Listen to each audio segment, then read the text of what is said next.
right. Well, Ralph Waldo Emerson wrote, "Nothing can bring you peace but yourself." Now, as you know, our focus all this month is on our own individual experience of peace, which is why we are having our experiential evening of peace this coming Friday.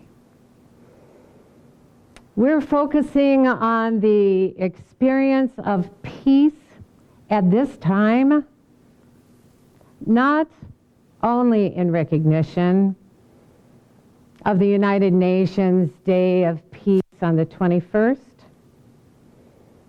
but because without inner peace, outer peace is not possible. We all want peace in our country. We all want world peace. But peace in the world can never be achieved unless we first initiate that peace within ourselves and then recognize it as our own true nature. Peace, like life, isn't a spectator sport. It's not about our waiting to see who wins, whatever the battle may be, or are waiting for others to agree with each other and behave peacefully. Before we recognize the presence of peace as the only real presence anywhere in the universe, on earth, and in every one of us, as the very nature of all that is. In the Way of the Heart we read, all of your mind, all of your energy, all of your gifts, all of your very awareness must become committed to being the presence of peace.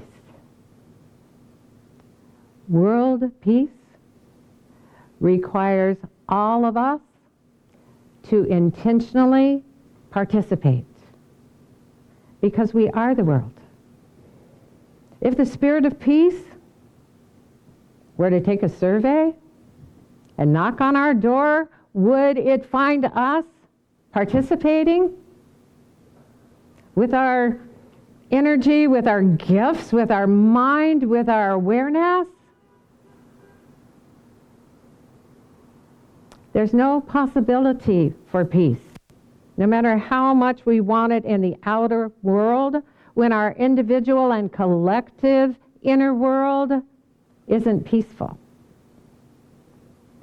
We change our collective inner world from the disturbing vibration of conflict to an atmosphere of peace, one peaceful mind at a time.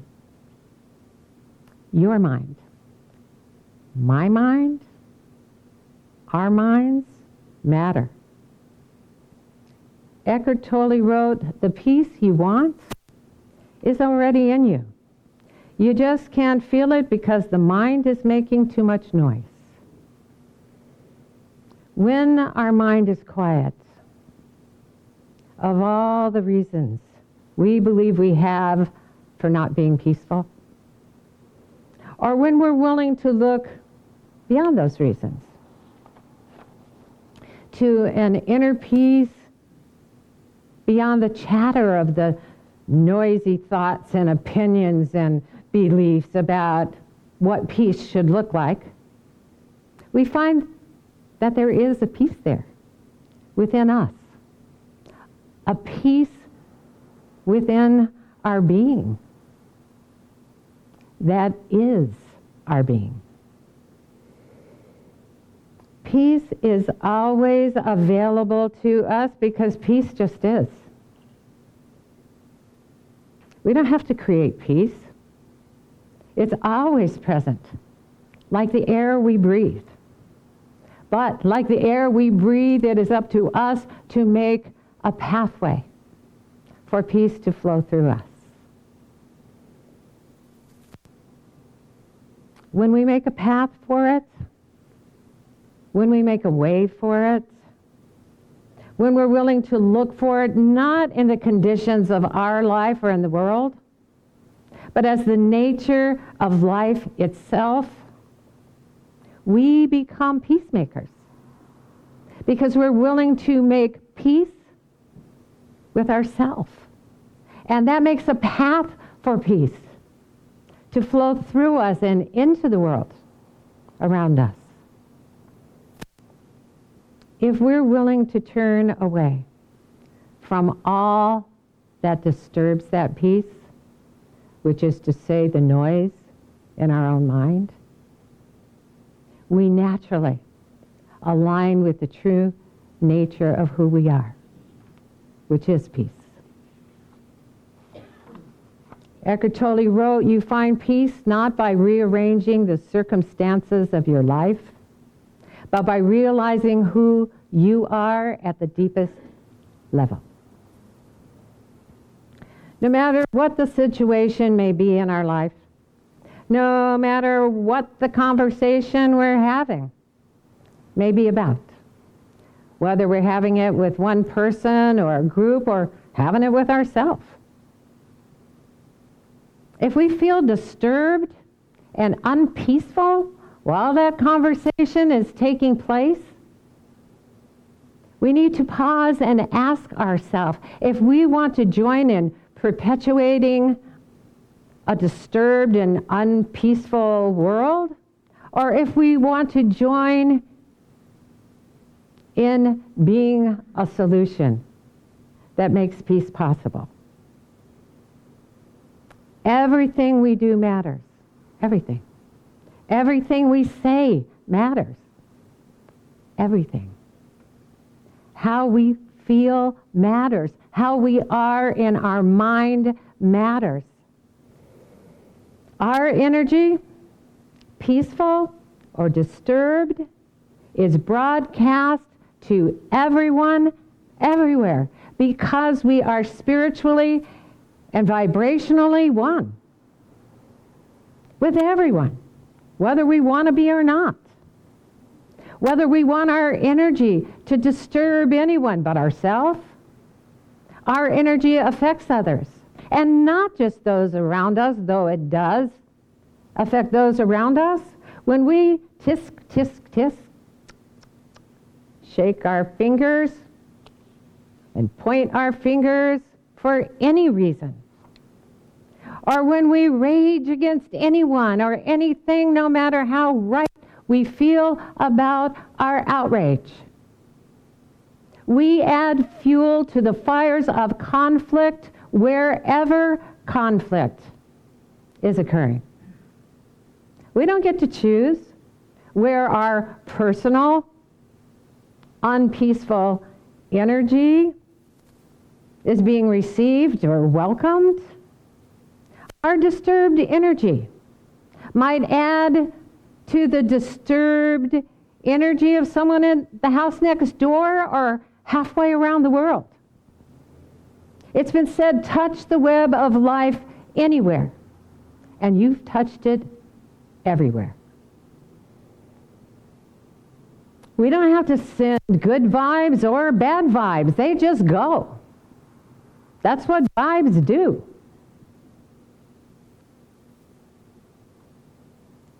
Even if we don't vent our emotional discomfort and unpeacefulness, even if we're quiet with our mind, with our mouth, it doesn't mean we're emitting peace. We may feel mild irritation with something that has to do with ourselves, or we might find a stronger agitation that we're feeling about someone else. Or we might feel downright anger over a world situation and think that if we're not saying anything, we're keeping the peace. That we're keeping things inside of us, under our hat, so to speak. But we live in a vibrational universe that responds to vibration, not words. And vibration can be spoken or unspoken. Abraham Hicks tells us your emotions are your physical evidence that you live in a vibrational universe. If we can feel the vibration of our emotions, the universe can too. Though peace isn't an emotion, it's a state of our being.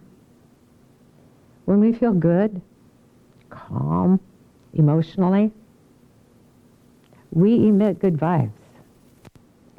And we can feel the presence of peace within us. Now, we all know that there is more than enough differing political, cultural, and social ideals in our country and around the world. So many conflicting opinions and judgments to keep us chatting away all day long, talking to those who agree with us, or arguing with those who don't, even if we just argue in our head. That's why it's important for us to remember that when it seems no one is listening, the universe is. What we focus on and how we feel when we do causes us to emit a certain frequency. And that vibrational frequency is the creative language of the universe in which we live. And the law of attraction that governs the universe and us in it often instantly delivers to us people who match our current vibration. We attract encounters and situations that are a match to our current frequency. When we focus on a particular idea or concept that's full of differing and often clashing opinions, a hot topic that we're focusing on, we're vibrationally in the neighborhood of others that match our vibe within that hot topic. For example, and it doesn't matter what it's about. Last week, I was riding in the car with a friend, and we were casually sharing our political views because we both agreed with them. And though we weren't raging against anyone, we didn't even feel like we were being negative. We were relishing our opinions, having a good time with them. In fact, we were having such a good time in our conversation as we drove down Grand Blanc Road, past all the newly opened road, that we didn't know that farther west, going toward Linden, that there were newly closed roads, more construction in this wild and crazy road repair. But a sign about midway down the road, it was just after we passed Torrey Road, and we were heading towards Linden, that we saw the first sign, and it said, road closed to through traffic. I mean, we were halfway through, so we decided we were through traffic. We were going to Linden, we would keep going. It wasn't until we were face to face with a huge construction truck with someone in the driver's seat blocking our lane that we could see a sign right behind it that said, road closed. And it was a good sign because there was no road after that sign. So we knew that we had to turn around, and we were willing to do it. I mean, there wasn't even a road to go on.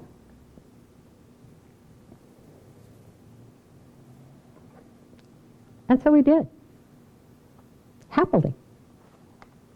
But we'd only driven about 10 feet when another big truck that seemed even bigger than the other one pulled across both lanes of the road and blocked our exit. And when we tried to go around it on the shoulder, it drove over to the shoulder and blocked our exit. So we found ourselves in what felt like a disturbing and a bit scary situation. And it was a situation that neither one of us were used to, because our lives usually unfold with sunshine and rainbows and kindness. So my friend asked the young truck driver why he was blocking our exit. And he said, because I can. So when a situation occurs that feels disturbing to us, and even if we feel like we're in the right and trying to do the right thing, it's important for us to ask ourselves as quickly as we can, do I want to be right or do I want to be happy? Do I want to be right or do I want to be peaceful? Now, if we want to be right, that's okay.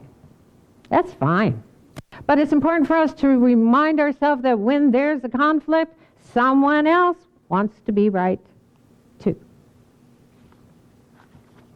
And two opposing rights bring conflicting energy in that moment that doesn't open to a solution. But once my friend finally got her car around that truck, we were no longer interested in our opinions about anything. We decided that rather than sharing opinions, that it would be our intention for the rest of the day to focus on peaceful thoughts and peaceful subjects that would attract to us only that which is beautiful and good and kind. We are all thinking beings. It's just what we do. And we all have our preferences. That's how we choose. And it can be fun to share how life looks for us with those who are interested, and especially with those who agree. And we can do that and keep our vibrations high when we can be for something and against nothing. For example, we can prefer sunflowers. We can talk about sunflowers. We can think about sunflowers. We can give bouquets of sunflowers to everyone without ever mentioning any flower that we don't prefer. We can just be for sunflowers. And we don't need to talk about anything we don't prefer. It isn't necessary. Our preferences are enough. We don't need to talk about what we don't prefer to others or even to ourselves. No matter what the subject is. The author and Unitarian Universalist minister, Robert Fulghum, who's best known for his book, All I Really Need to Know I Learned in Kindergarten. He wrote, "Peace is not something you wish for. It is something you make, something you are, something you do, and something you give away." We can only give peace away when we have it within us to give. And the only way we can be aware we have it within us is to become familiar with it in us. The only way we can hope to make peace possible in this world is to be peace as often as possible in this world. It's only by aligning with the peace of our true nature, the nature of our inner being, the one within us that needs nothing to be peace. Not better health, not better relationships, not more money, not for people to behave in a certain way. It just is peace. Are we willing to take some time to get to know that peace as our true nature? If we feel disturbed by something, are we willing to pause and simply sit and be, so that we're able to notice the peace that's there, because that peace doesn't go anywhere? We don't know what goes on in the mind of anyone else. We don't know if someone is having a bad day or a bad life, and if they're looking for a way to share what they're feeling. We're only responsible for our own vibration and who and what we attract to us. Our inner being, God within us, whispers to us every moment, no matter what, no matter where. The same truth that was written in the book of John. My peace I give to you. It is not as the world gives that I give to you. Do not let your heart be troubled, and do not let it be afraid. We can decide to give peace a chance by making it possible for peace to flow through us as us. Namaste.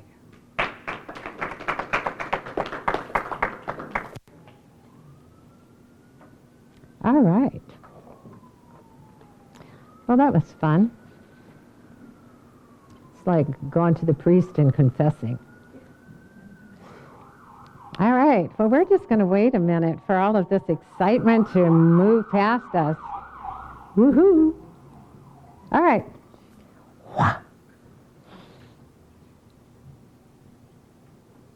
Do you two want to share? No. Oh, okay. Do I have to split you up? That's true. That's true. Do you know they can take two familiar particles, you probably know this, and send them out in opposite directions, and they'll eventually find their way back together again. Isn't that amazing? I think that's amazing. Okay, well, this is the time of our service, so no point in separating them at all, is what I'm saying. Where we get to say thank you. Thank you, you. Thank you, every one of you. Thank you for being who you are and being who you are right here. Thank you for all you do and for showing up on Sundays and being the beautiful, gracious, loving beings you are. We are blessed because you are here. And we're grateful that when you are unable to be here because of geography or energy or just desire, that you show up anyway. Live stream, because we feel you. And in this time, in this world, live stream is really valuable. It's essential. And we're glad that we're able to do it. And we're grateful that you found us doing it. So, thank you for that. And thank you, everyone that is supporting what this is and what we do and this message of love and peace that we not only talk about, but we live. And as we grow and share the vibration of our message, we know that we are helpful to the world. So, in order for us to be here doing what we do, the way that we do it requires financial support, so thank you. That's why we're still here. So thank you. Thank you, everyone here. Thank you, those live stream, because it's helpful. It's essential. And if you've just tuned in this morning, lucky you. You found a good one. And if you find us midweek, we're glad that you did. And if you are wondering what we're up to, because someone who does watch live stream asked me that, so what is this move all about? We are selling our building and property, which is in a beautiful location. And we are moving to a place that reflects who we've become. And we're excited about that because we get to choose every bit of it. And every bit of it will reflect us. And when you can, come and visit us and what we've manifested. So we're excited about that. We're excited about the moving sale because there's nothing that gets energy moving like a moving sale. So if you're in the vicinity or if you're online, Friday night. I will be sure to do that. And thank you again. If you're in the vicinity, Jamie, Dr. Phillips, would like me to remind you, if you're in the vicinity Friday night, come to our experiential evening of peace. Please do. I am so excited to be offering something like this for the first time here at LEC. So come to that. And there's a way that you can look online, I'm not sure how, to for the moving sale. We've got some items that are on Facebook. Nobody's helping me here. Yeah? Well, look on Facebook. Marketplace. That's all I can say because I have to go now. All right. Anyway, perhaps when our treasurer comes up to tell you how you can be a part of things, she might go on to tell you how you can look up stuff to buy on the moving sale. And if not, keep looking. All right, thank you, our treasurer, Dr. Jamie Phillips. Hi, everybody. Hi. Good talk. And before we go on, I was the driver of that car, and Reverend Stephanie got to peace a lot sooner than I did. That was getting schooled on being on a closed road was very difficult. So, but we did get to peace. We did. Yeah, you got to peace first. She won. It was. We weren't racing. No, felt like it. Anyway, if you would, okay, Marketplace, you go to Facebook Marketplace, and do we have items on there, Jan? We have one thing on there right now. One thing on there, but there might be some other things, so you can Yes. check that out. If you'd like to donate, which is what I'm up here for, to the Life Enrichment Center, you can do so via a few things online, facebook.com/Life Enrichment Center. You can hit the donate button. You can go to our website, lecflint.com. There's a donate button on that site. You can go to PayPal. Our email address for PayPal is lec2512@gmail.com, and you can donate via PayPal, or you can send a check to our P.O. Box, Life Enrichment Center, P.O. Box 321-294, Flint, Michigan 48532. And then in the sanctuary, we're going to be doing an offertory while we listen to Daniel Namad and Nemo Patel singing Grateful, and then we'll be followed by Reverend Stephanie with a gratitude prayer. Thanks a lot.